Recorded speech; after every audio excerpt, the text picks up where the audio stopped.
na be Chief Engineer Chukwunweike Uzo bụ ihe anyị nọ Ugwumba 1 ezigbo mmadụ ọ gaala a na-eri ego n'onwe obi aghịrị ọchụchụ ahụ bụ anyị na-eri na-eme architect anyị na-ekele gị senior architect anyị na-ekele gị oo na-emenụ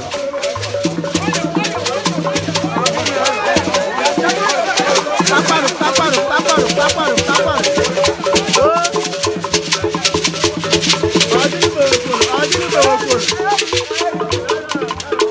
Adini bewekolu.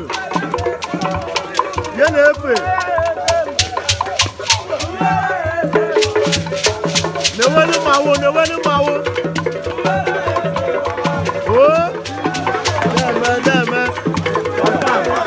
Why kwa? Ayawa.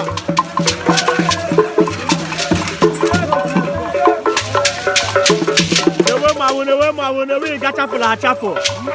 Ma ụdị egwu gachapụ mma. Oh, hey. Wire.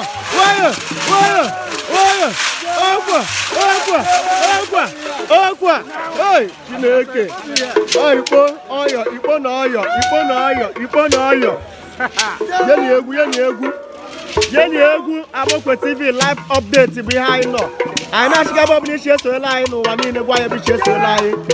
Amokwe dị mma, ọchọ aba na-eri be Chief Engineer Chukwunweike Uzo nnukwu mmadụ.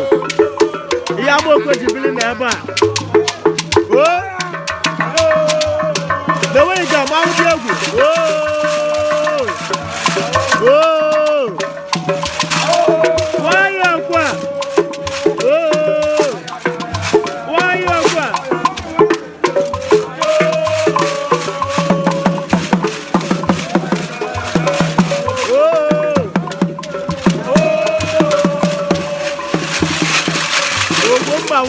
Ugwumba 1 nnukwu mmadụ.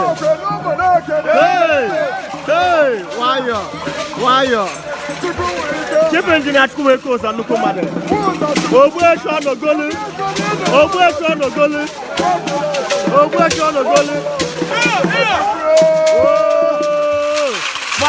Mawo. Nwayọ. Ọkwa. Ihe kwuru ka a na-eme. Hey, live, Deme. Oh.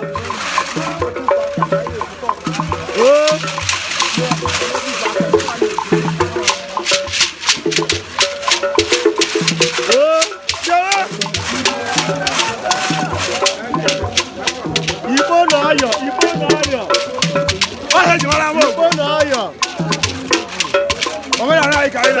Deme.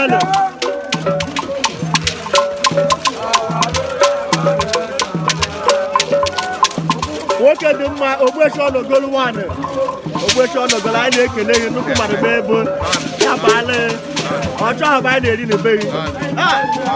Ugwumba 1 Chief Engineer Chukwunweike Uzo o si Abuja ayọ maka ihe a na-eme ọya hụrụ Amokwe n'anya ọya na-ekwu nwere ihe ọ na-eme ọya tiere ụzọ ahụ na ahụ na Amokwe tie transfọma 10.